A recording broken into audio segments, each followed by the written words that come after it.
Good evening, everyone. Good evening for those of you that are joining us from Armenia. Good afternoon for those of you that are joining us from the East Coast. I'd like to welcome you to our presentation today on the 44-day disaster, why it happened as it did, with our guest Tatul Hakobyan. I'm Professor Barlo Dermagrdician of the Armenian Studies program at Fresno State. I would like to thank our co-sponsors today, the Homenemen Fresno Sasun chapter, and also to give thanks to Dr. Vace Vasilian, who helped facilitate today's presentation. So I want to thank both of them for helping put on today's event. All of our events are on Zoom this semester. We are streaming also on YouTube. And after these programs, they are archived on YouTube, so you can always find that. As I mentioned to you earlier, after today's presentation, at the end of the presentation, you'll have the opportunity to be able to ask questions and to engage in a conversation through chat with our guest. Before we begin our formal part of our presentation, I'd like to discuss a little bit about our upcoming events. So I'm going to share a screen, and we're going to take a look at some of our upcoming events in the month of March, very quickly and very briefly. These are Armenian Studies program upcoming events in March and April of this month. This Thursday, coming up on March the 11th, we have a presentation by Dr. James Russell on a new book called Misak Medzarens, The Complete Lyric Poems. This will be at 7 p.m. Misak Medzarens was the great Armenian, Western Armenian poet of the early 20th century. And Dr. Russell has translated all of his works from Armenian to English with commentary and annotation. He will be discussing his book on Thursday, March the 11th. On Friday, March the 19th, Dr. Zovinar Derderian from the American University of Armenia will be speaking on the topic of migrants from Van and the transforming politics of representation in the Ottoman Empire. This is basically her dissertation work. It's a very interesting discussion of the migrants from Van and how they eventually gained a voice and agency in Turkey. And finally, in March also, we have a presentation by Dr. Khachik Muradian from the Library of Congress. It's his newly published work called The Resistance Network, The Armenian Genocide and Humanitarianism in Ottoman Syria, 1915 to 1918. This is a new book based on his dissertation. A very interesting presentation. Saturday, March the 27th at 10 o'clock in the morning. This also will be through Zoom. So make sure to go to our Armenian Studies program Facebook, or you can go to our webpage to get all the information. Finally, in April also, we have an event which is going to be the screening of the movie The Last Inhabitant with director Jivan Avedisyan, who will be joining us from Armenia. We will have a discussion of the movie The Last Inhabitant on Friday, April the 16th at 5:30. But you'll be able to watch the movie in the week preceding. So we'll be sending out flyers and information on Facebook and through our normal communication channels. So again, if you want to follow us on Facebook, you can find all of our upcoming events. And you can also join us at our website to look at our upcoming events and to be able to learn more about the Armenian Studies program. So today we have the pleasure of having a guest, Tatul Hakobyan, who's going to be speaking about the 44-day disaster, why it happened as it did. He'll be discussing some of the major causes of the Artsakh War from September and November of 2020. He's been a very close observer of the political situation also in Armenia. He did follow the war as a CivilNet reporter and had been working for the last 12 years with CivilNet. He will also be discussing some of the current Armenian political scene, what's happening in Armenia as a result of the war politically. He is the author of 3 books: Karabakh Diary, Black and Green, Black and Green, Armenians and Turks, A View from Ararat, and Death Valley, the 44-day disaster. Mr. Hakobyan is a reporter based in Yerevan. He's also done work specializing in Armenian Turkish relations and is an expert on the Karabakh War. His articles have appeared regularly in the press. He is a graduate of Yerevan State University and the Georgian Institute of Public Affairs in Tbilisi. He is also the coordinator of the Research Institute, the Armenian Ani Research Institute, based in Armenia. So we're going to be listening today to Mr. Hakobyan. Following again his presentation, we'll have an opportunity to answer questions. And if at any time you would like to ask a question on the chat, in other words, during his presentation, if you have a question, go ahead and write that, and then at the end I'll be reviewing all of his questions, and then be asking the questions as well. So it's my great pleasure to introduce our guest today, Tatul Hakobyan, joining us from Armenia. Thank you, Tatul, for joining us. Thank you, Barlo. Thank you, Professor, and thank you for this opportunity. Can I start now? Yes, please go ahead. You're ready to start. Yeah. First of all, again, thank you for this opportunity. Armenia and Azerbaijan had 5 wars. First war between Armenians and Azerbaijanis happened back in in the first years of 20th century, when Armenians and Azerbaijanis, at that time Tatars or Caucasian Turks, when Transcaucasia were part of Romanov-Russian Empire. Then the second time, Armenians and Azerbaijanis fought when they had 2 very short time, when there was a Republic of Armenia and Republic of Azerbaijan from 1980 to 1920s. At that time, we fought because of several disputed territories, namely Karabakh, Nakhichevan, Zangezur, and also Kazakh region, which is now partly in Armenia and partly in Azerbaijan. Then in 1920s, when Armenia and Azerbaijan became part of the Soviet Union, Stalin and the Kremlin persons decided to form Nagorno-Karabakh Oblast and put it inside Azerbaijan.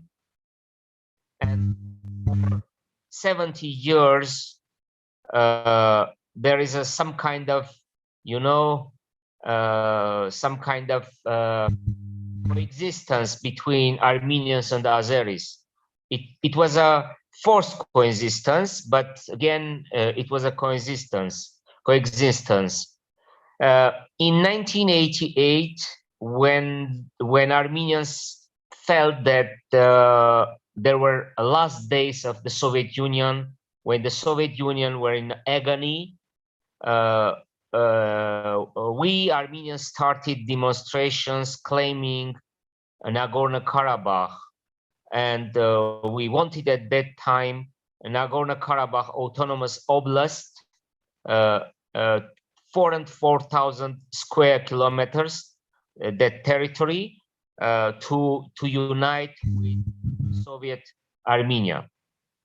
Then the Soviet Union collapsed, and in 1991, Armenia and Azerbaijan started a war, which lasted about 1,000 days, or 2.5 years. That war was disastrous, catastrophic for Azerbaijan. They lost not only the control of the Nagorno-Karabakh autonomous oblast, populated mainly by Armenians. About 80% at that time, 80% were Armenians and 20% of Azerbaijanis. So Baku lost not only the full control of the Nagorno-Karabakh Autonomous Oblast, but also 7 adjacent territories around Nagorno-Karabakh. And since 1994, when with the support of Russia, Armenia and Azerbaijan and Nagorno-Karabakh signed the agreement, we entered the situation we called not war and not peace. That situation continued since 2016, when Azerbaijan launched an offensive, started a war, and we journalists, experts, called it 4-day April War.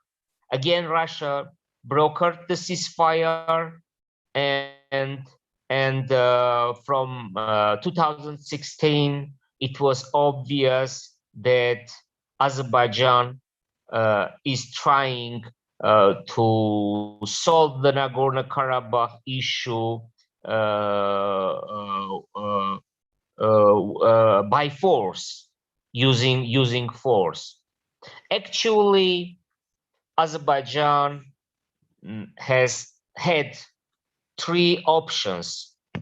Option 1, to accept the status quo, which was not acceptable for Azerbaijan, because, as I mentioned, they lost not only Nagorno-Karabakh the control of the Nagorno-Karabakh autonomous region, oblast, but also 7 adjacent territories. Together, it was about 14% of the Soviet Azerbaijan territory, although the Azeri officials, using every opportunity, international conferences, international podiums, saying that Armenians occupied 20% of their territory. But if you want to know exactly, 14% of the territory were under the control of Armenian or Nagorno-Karabakh forces. So the status quo was not an option for Azerbaijan, because they were the losers. They lost the war. They lost the bitter war in 1991-1994 war. The second option for Azerbaijanis were to continue negotiation process. Actually, the negotiation process started back in 1991, and the first mediation made by Russia, at that time Russian President Boris Yeltsin. Then in 1992, when Armenia and Azerbaijan became full members of the OSCE and other international organizations such as United Nations, the Minsk group or Minsk conference formed, and from that time there was a negotiation process between Armenian and Azerbaijanis, or among 3 parties, namely Yerevan, Stepanakert, and Baku. For the first time in 1997, the Minsk group presented proposals for this to solve the Nagorno-Karabakh conflict. Then again in December 1997, the next year 1998. So in every occasion when the OSCE Minsk group presented proposals, Armenia, Azerbaijan, or Nagorno-Karabakh rejected it. And so since 2007, there was no success in the negotiation process, although according to foreign diplomats involved in the negotiation process, for example, in 2001, the sides were so close to find the solution in Florida, in Key West, United States of America. From 2007, on the negotiation table were the document called Madrid Principles. So since 2016, there was no negotiation breakthrough. And in 2016, as I mentioned, Azerbaijan launched the offensive along the line of contact between Azerbaijan and Nagorno-Karabakh. At that time, the war, the hostilities continued for only for 4 days, and Russians mediated, and since 2016, it was obvious that Azerbaijan is preparing for a new war. And the third option for Azerbaijanis were the war option. Why negotiation process failed? I think for several reasons, but especially during Nikol Pashinyan time, the Armenians made several statements which was used for Azerbaijanis to say that it is useless to continue negotiation process. As you know, probably in 2019, Nikol Pashinyan in Stepanakert, he declared that Nagorno-Karabakh is part of Armenia. And also the Armenian diplomats did nothing to have a negotiation paper on the table to avoid a new war. So for Azerbaijanis, there was only one option left: to start a war, and they started the war in September, last September, which ended with a catastrophic, disastrous defeat for Armenia and Nagorno-Karabakh. Why Armenia and Nagorno-Karabakh lost the war? There were several reasons.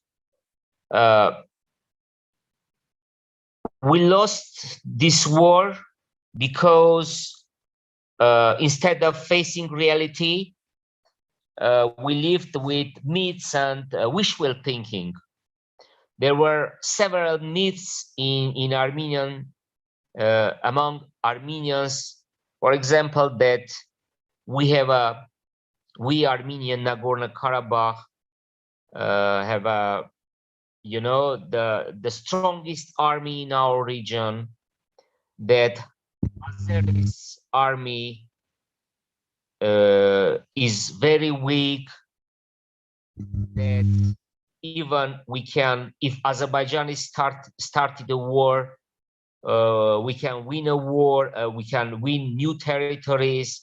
Even some Armenians said that they are ready to drink a tea in Baku, or to occupy territories between Araxes and Kur rivers. We lost the war because we were sure that time is on our side. But during this, since 1994, when Russians brokered the ceasefire, from that time, Azerbaijan, rebuilt his army with support of his friends like Turkey, Israel, Russia, other states. And in the first days of war, I mean this war, which ended with the defeat of Armenian army, we understood that there is a new reality in South Caucasus, the reality that the Azerbaijani army is strong enough to defeat Armenian and Karabakh armies. We lost the war because Armenia and Nagorno-Karabakh were fighting not only against Azerbaijan, but against Turkey, or at least against Turkish attacking drones and Israeli attacking drones. Imagine 3 million Armenians, 3 million Armenia fighting against 10 million Azerbaijan, and Turkey, 80 million Turkey is supporting Azerbaijan. So there were no chance for Armenia to win this war. We had only one chance to lose the war. And unfortunately, we did nothing to avoid this disastrous war. We lost the war because, you know, we left alone. No one supported Armenia and Nagorno-Karabakh. No one. Not Russia, although Russia is considered Armenia's strategic partner. As you know, there is a military base in Armenia, in Gyumri.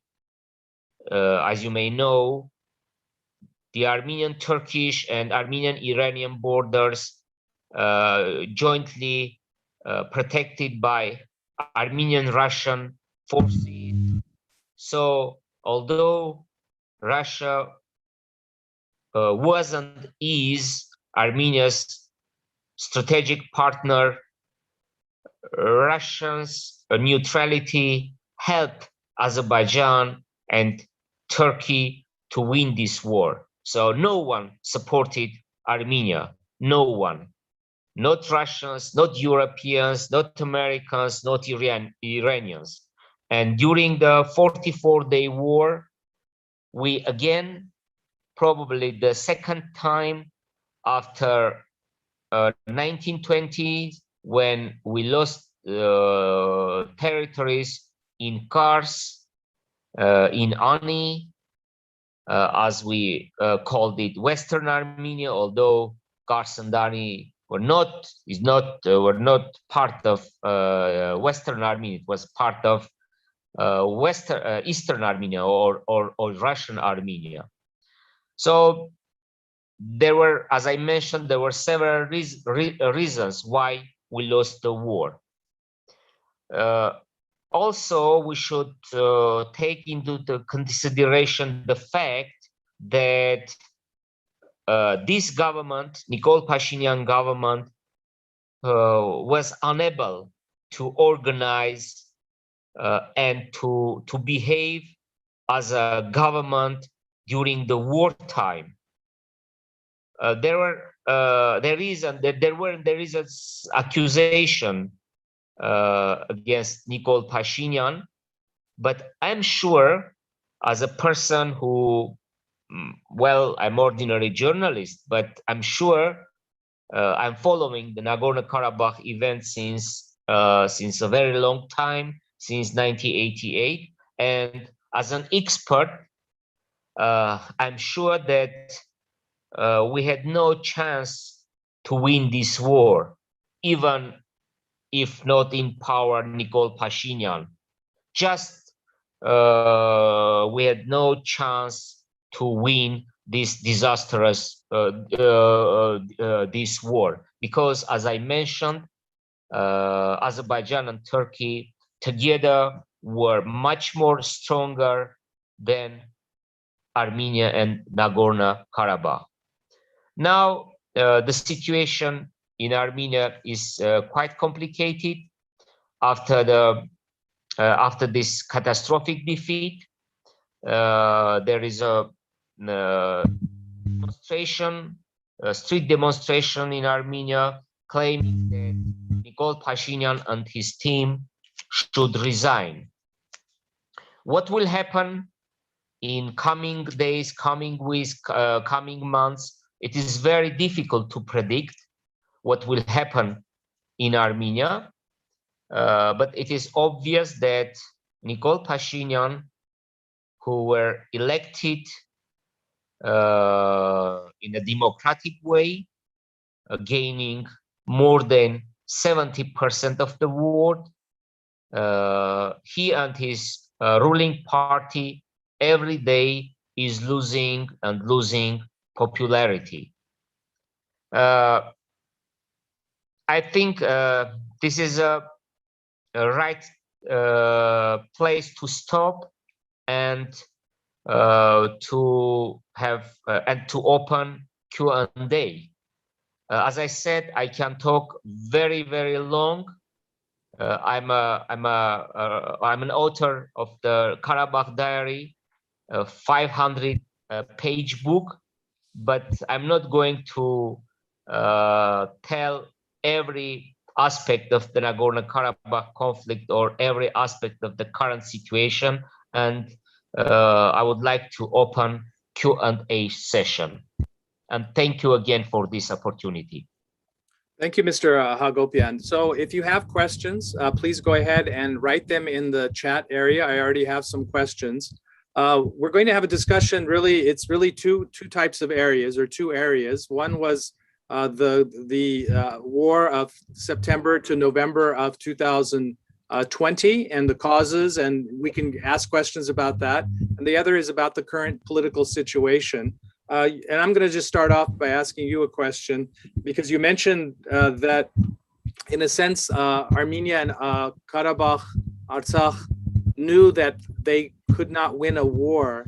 Why do you feel that since 1988, no previous, well, really since the war ended in the ceasefire in 1994, why no previous Armenian administration either couldn't successfully negotiate a peace? Did they want to? So we had Kocharyan and then Sarkisyan.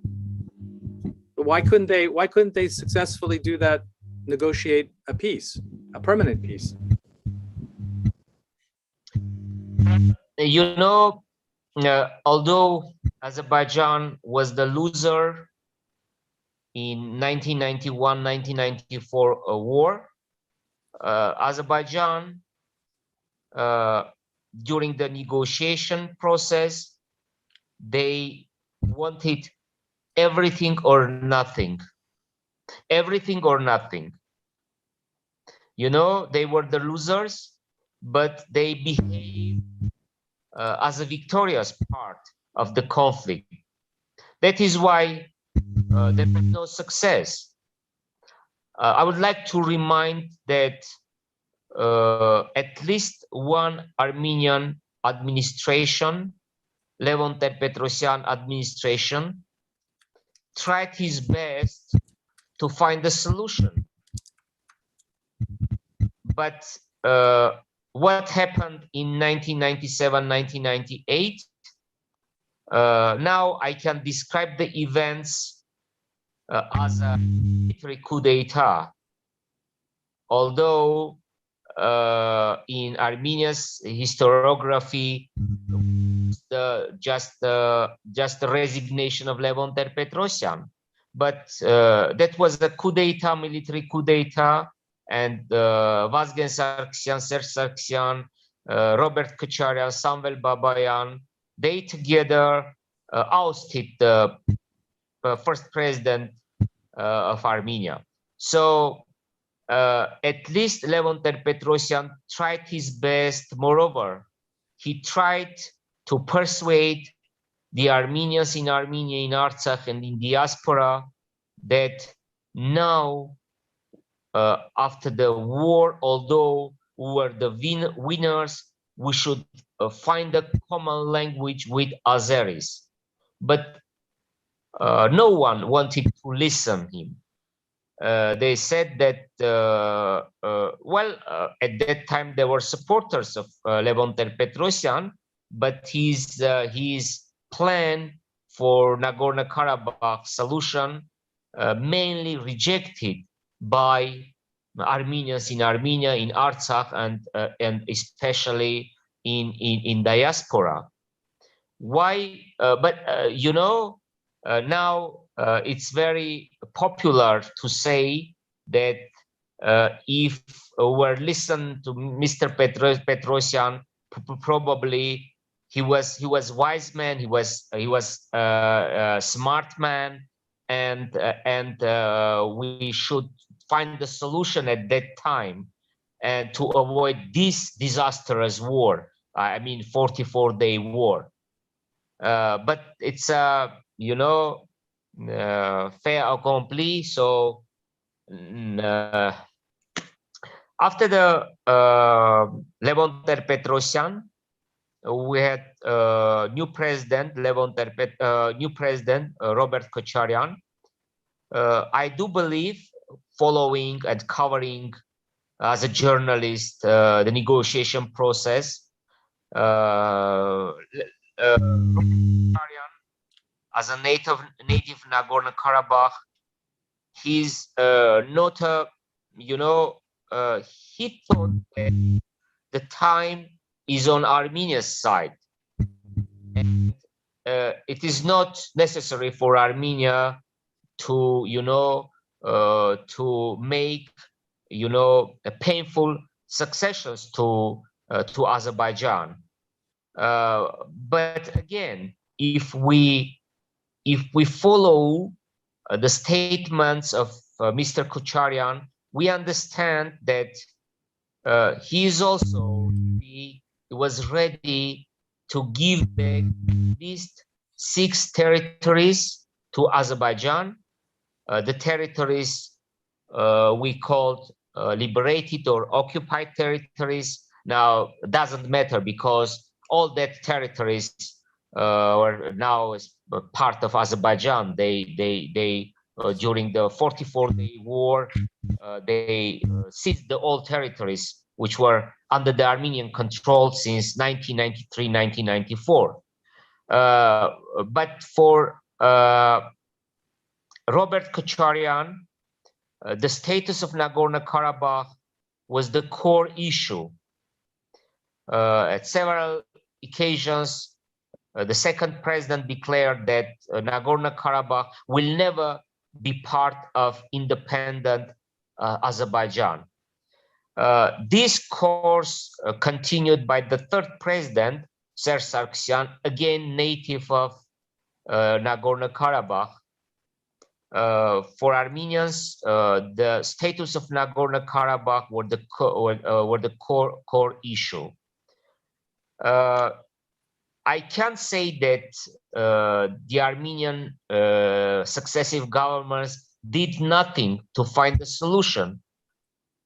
Levon Ter-Petrosyan did his best. Robert Kocharyan tried to find a solution. Serge Sargsyan tried to find a solution, but as I mentioned, especially when Heydar Aliyev inherited the power to his son, Ilham Aliyev, the rhetoric of Azerbaijan, the war rhetoric, became part of Azerbaijan state propaganda. So there was no chance to find a solution.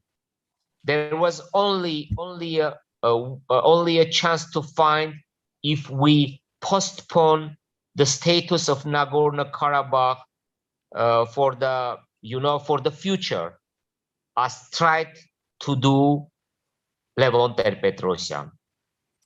So we have quite a few questions. So we're going to try to get through most of them, or as many as we can.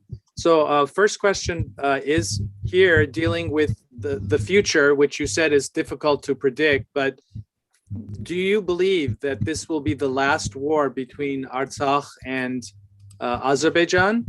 And do you also, what do you think are the prerequisites for a peaceful solution? So what is really needed? Is there a way to get to a peaceful solution? Well, my understanding for the peaceful solution is the following. First of all, the occupation of Hadrut region, because Hadrut for centuries were Armenian, populated by mainly by Armenians, and Hadrut now occupied by Azeri armed forces. So after the deoccupation of Hadrut, we can start a negotiation process, although Azerbaijani authorities say that the Nagorno-Karabakh conflict is in the past. I don't think that Nagorno-Karabakh conflict is in the past. You know, we had several zero-sum games dealing with Nagorno-Karabakh conflict. The first one were during Soviet times, when for 70 years Nagorno-Karabakh were part of Azerbaijan, although Armenians say that it was unacceptable for them. But that was a zero-sum game. And what happened? Armenians waited about 70 years, and when there were time came, a good time to start to demonstration and claim Nagorno-Karabakh, Armenians started it in 1988. This was during the Soviet time, I called zero-sum game. The second zero-sum game was 1991-1994 war, when Armenians controlled not only Nagorno-Karabakh, but as I mentioned, 7 adjacent territories. This time was a zero-sum game, and the losers were Azerbaijanis. And what did Azerbaijanis? They waited for 26 years, and when the time came, they started the war and they won the war. Now we are in a situation, I'm sorry, now the 44-day war from September to November, we have another zero-sum game. I think with zero-sum games, we can't never find a solution for Nagorno-Karabakh. So we need a reasonable solution. We need a balanced and honest solution, which will be 50-50. Now the situation in 90-10, the Azerbaijanis are winners and Armenians are losers. My understanding is that if, well, I think that after the deoccupation of Hadrut, we can talk with Azeris, and we can suggest several options. For example, Nagorno-Karabakh de facto is independent and de jure is not part of Azerbaijan. This is the first option, although a little bit not understandable, yes, what I'm saying. De facto independent, de jure not part of Azerbaijan. But this is a solution. The second one, Nagorno-Karabakh, well, Yerevan and Baku together are, you know, in some way sign an agreement to, you know, to govern Nagorno-Karabakh. This is second solution. The third solution, Nagorno-Karabakh is becoming like a, like a territory which not belong to Azerbaijan, not Armenia, and ruled by Europeans, Americans, or probably Russians. Let us say Russians, because as you know, after the 44-day war, now Russians, I'm sorry, I'm very sorry. Now Russians send their peacekeeping forces. But we had another options. Now many Armenians think that we should wait for 5, for 10, for 20, for 50 years, for a century, to prepare for a new war, to start a war, and to win the war. So, but war is not an option, and history shows that yes, once Azerbaijanis were winners, once Armenians were winners, but the war is not an option. So another question, actually, there were several questions dealing with the current political situation in Armenia. Nikol Pashinyan was the prime minister.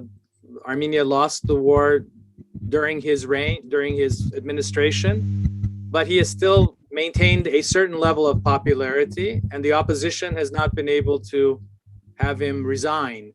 So the two questions probably are, number one, is there any opposition figure, one or two opposition figures you see as a possible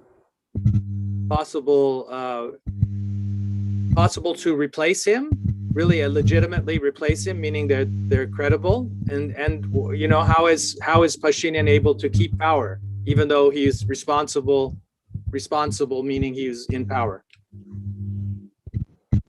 Well, first of all, Mr. Pashinyan is trying to persuade the Armenians that he is not guilty for losing the war. I do believe that he is guilty. He is responsible. He is the first responsible, because I would like to remind you when clashes took place in last summer in Tavush region, and Armenians were victorious part, and Nikol Pashinyan tried to persuade all Armenians that he is very talented person. He organized an event in Sardarabad, etc., etc. So I think that Nikol Pashinyan is responsible for our defeat.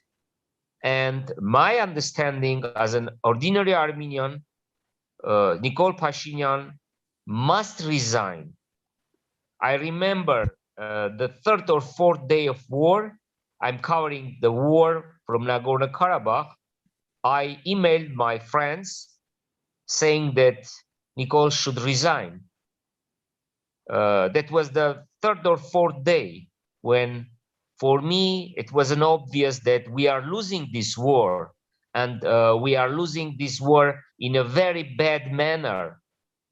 I understood at that time that there was no organization, and the guilty person is number one, Mr. Pashinyan. Why he has kind of some popularity? It's true, he has popularity, and according to last polls, more than 30% of Armenian population still consider him as the most acceptable person. But on the other hand, his popularity is increasing day by day. Every day he's losing his popularity. Who can replace Mr. Pashinyan? Well, the elections must tell us who should replace him. because only elections are the legitimate manner, legitimate way to form a new government. And it is very interesting, and it's amazing also that not an opposition and not this government wants to have new elections. Why? Mr. Pashinyan understands that during snap elections, he will not receive enough votes to form a government. The opposition understand that he can't win the elections. He can't win the elections, so they wanted to come power. Just you know, they said, Mr. Pashinyan, you should resign, and we can replace you, which is absurd, of course. So we have a now situation in Armenia when the government and the opposition don't want to have snap elections. But I do believe that the only solution from this very difficult situation is snap elections as soon as possible. Okay. Now the question goes back. There are several questions regarding the military defeat and to the reasons why the Armenians lost the war. And the question is two-part. I'm putting together several questions. So the first part is that in July of 2020, there was an outbreak of fighting in which the Armenians apparently won. So what changed between July and September? That's one part. Secondly, there was a discussion that to what extent did Armenia's army get involved in Karabakh, in Artsakh? And was Nikol Pashinyan really interested in winning, or did he somehow intentionally not want to win the war? I mean, it's kind of several questions, but the first one was if they were ready in 2020 as July, why couldn't they in September? Well, in July 2020, by the way, I also covered that incident, and we can't call it war because it was just in one segment of the Armenian-Azerbaijan state border, there were clashes between two armies. That was not a war, although Armenian propaganda presented it as a victorious war, and we defeated Azerbaijan army and we humiliated Mr. Ilham Aliyev. I think there was no war. This kind of wars, I mean wars in brackets, we had many times since 1994.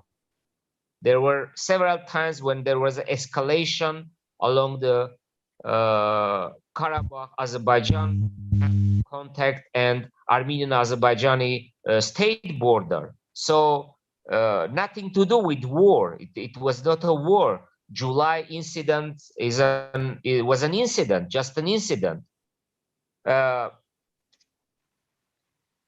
Is it possible that intentionally Nikol Pashinyan this war? I don't think so. I don't think so because you know, I just can't think in this way that intentionally any Armenian prime minister or ordinary Armenian intentionally want to lose the war and to be humiliated. Just even I can't think about this kind of, you know, theories. How, at what extent Armenia's army involved in Nagorno-Karabakh? You know, there is no Karabakh army. We have one army. It was an Armenian army or Republic of Armenia's army. And the Armenian army fully in a war during 44-day war in Nagorno-Karabakh. Why we lose the war? I mentioned when I started this conversation for several reasons. We lost the war because Armenians were fighting against Azerbaijan and against, in some way, against Turkey, and Armenia were not prepared for this war, because this war is not look like a war in 1990s. This was the war of let's say it was a drone wars, and we lost this drone war. Armenia's army, the army of 1980s, were fighting with the 21st century Azerbaijan army. That's why we lost the war. Okay. Now, just a follow-up question, though. Did the Armenians, several kinds of questions about the Iskander missiles, number one, were the Iskander missiles used or not? Number two, did the Armenians really have a strong position in Shushi before conceding, or was that already lost? And third, it's just also related to the military. Did Armenia really use all of its full military potential in the war? Well, according to my information, which I received from high-ranking official, we used Iskander. We used 3 times during the last days of war, when everything was, you know, resolved. We used Iskander in the I think from 6th of November to 8th of November. So we used the Iskander when it was obvious that we lost the war. I think that was a strategic mistake, and I think we should use the Iskander in the first days of the war, hitting Johnny, you know, not only military positions, but also strategic objects like pipelines, like gas pipeline and other important, you know, important pipelines. The second question about the second part of did Armenia use all of its reserves, and did they really put in their entire army into this effort? Well, we used our army for 100%, but we didn't manage in a right way the mobilization resources. But we used our army, which is more than 50,000. We had in Karabakh about up to 40,000 strong army, 40,000. And the last part of the question was about the loss of Shushi. Yes, loss of Shushi. Mm-hmm. You know, Azeris occupied Hadrut, and they moved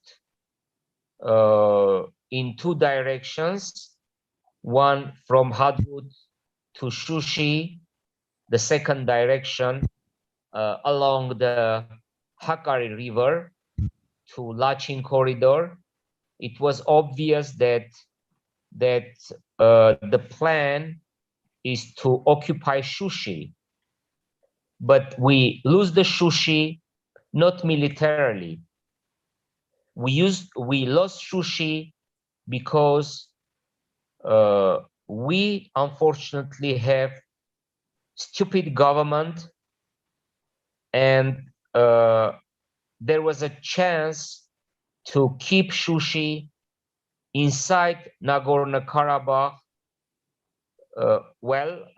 probably with Azeri population, but it's much more acceptable to have Shushi with Azeri population than not to have Shushi and lose Shushi. I think it was a strategic mistake of Mr. Nikol Pashinyan, and he is number one responsible Shushi lost. This question is regarding, again, back in Armenia, what's happening in Armenia. Do you believe that Mr. Pashinyan should resign before elections and have an interim government, or should he stay in power and just have the elections? My personal understanding is that Nikol Pashinyan should resign the next day when he signed a trilateral agreement with Mr. Putin and Mr. Aliyev, but he didn't do it. Yes, he should resign. He should resign.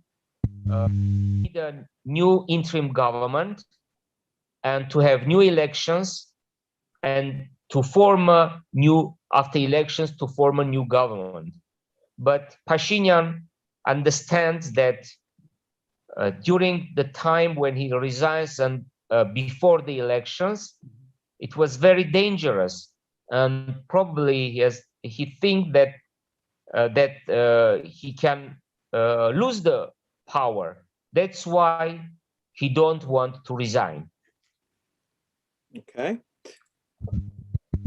Another question is, could the Armenian army have attacked the oil pipelines to in some way, or could have attacked further into Azerbaijan to help stop the war, to win the war?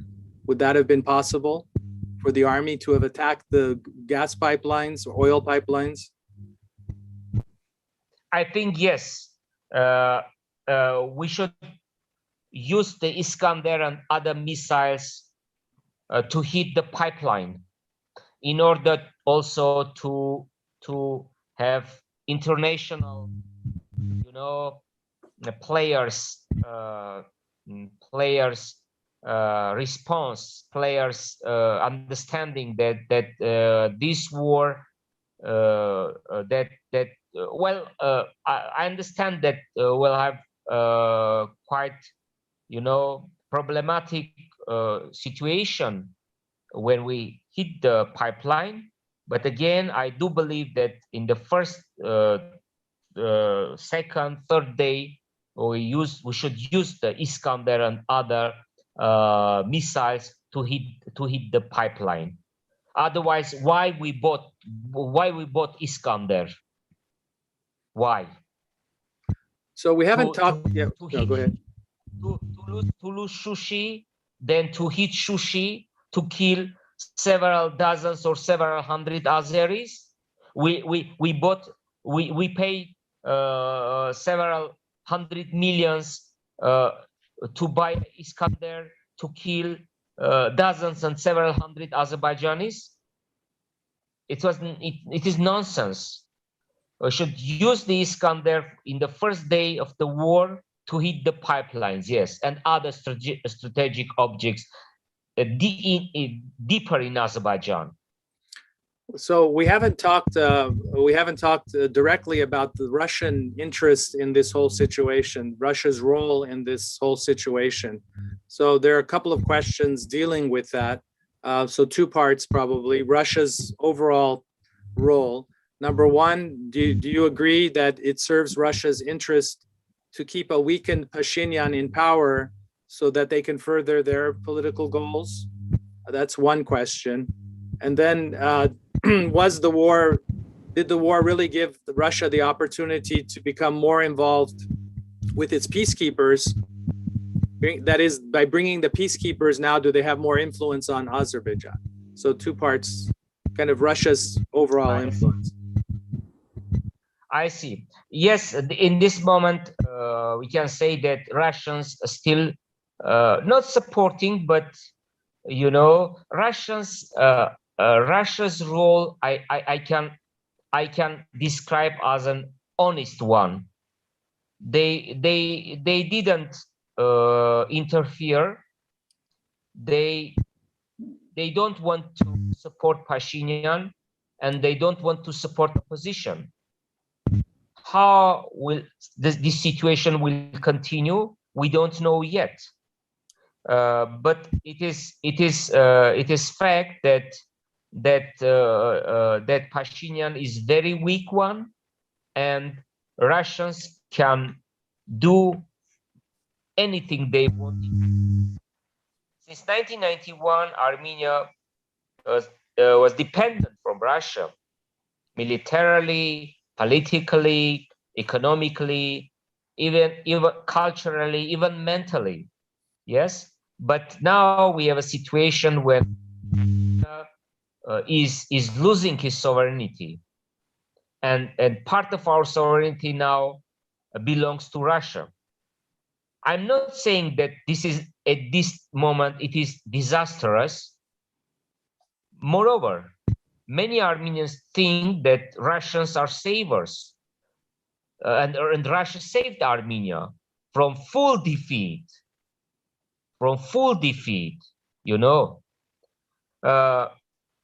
The second part, just about the question, peacekeepers coming in.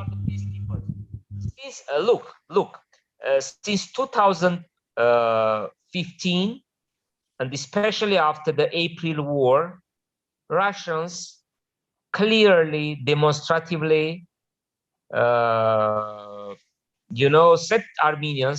Armenians that we must give back to Azerbaijan at least 5 adjacent regions of Nagorno-Karabakh to Azerbaijan. And they wanted their peacekeepers to protect the ceasefire between Armenians and Azerbaijanis. But now we can say that yes, their strategic goal is to send Caucasus region their Russian peacekeepers is a fact. But we can't say that during the wartime Russians behaved, unhonest. I think, although I said that no one supported Armenia, but on the other hand, the only government, the only state who sell arms to Armenia during the wartime, it was Russia. So Russians tried to keep a balance between Armenia and between Azerbaijan, and the only country who sent armaments to Armenia. So we're going to even it was not enough to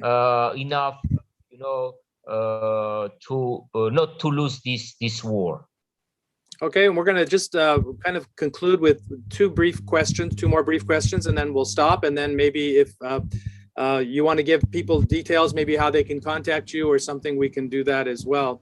So you just mentioned at the beginning, and also just again, that Armenia was diplomatically isolated. In other words, it didn't have friends, let's call them, diplomatically. But why was there such a failure of Armenia's diplomacy in this last 30 years on this whole crisis, that they could not develop better friends, whether in Europe, whether through the United States or in any areas?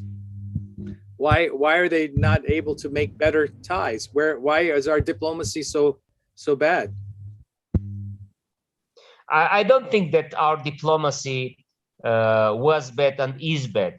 The problem is that the United States, the European countries, our close friend Russia, our neighboring Iran, and all the states, all the countries in the world clearly said that Armenia should withdraw from adjacent 5 regions of Nagorno-Karabakh.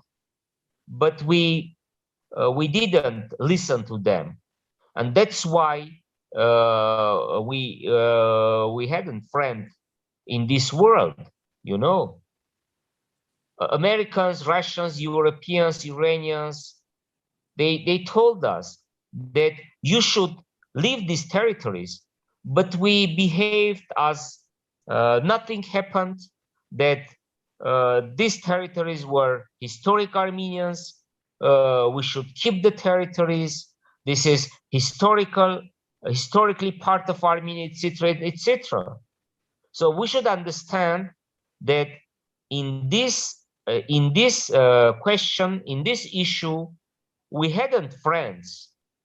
That's and no one when Azerbaijan started the war, no country blamed Azerbaijan, because internationally the territories were belong to Azerbaijan, and I can't say that because of diplomacy we had bad diplomacy, we had bad diplomats. The mistake is not in diplomacy. The mistake was that we had an infantile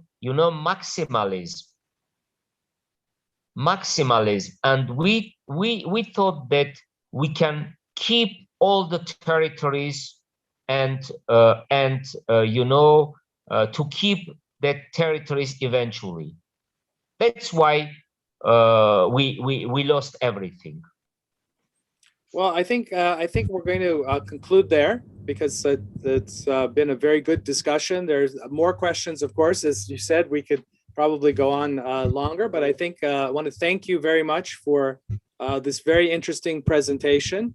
And if people want to contact you, is there a way to do that? Is there email you want to give them, or is it just some way to follow you or connect with you? Thank you, Barlon. Thank you for all participants. 2 things. First one, April 3, in coming weeks, I'm visiting to Fresno, and I will stay in Fresno 1 day. I'm coming to have a lecture with the Armenian community and to present my new books. And the second one, the students can find me in Facebook, and if they want contact me, I can send my email to them, and later try to be helpful when we talk about Nagorno-Karabakh issue, Armenian-Turkish relations, and Armenian foreign and domestic politics. Thank you very much, and thank you all for joining us today. We'll see you next week at our next event on Thursday, March the 11th. Thank you, Tatul, for joining us from Armenia and this very interesting presentation.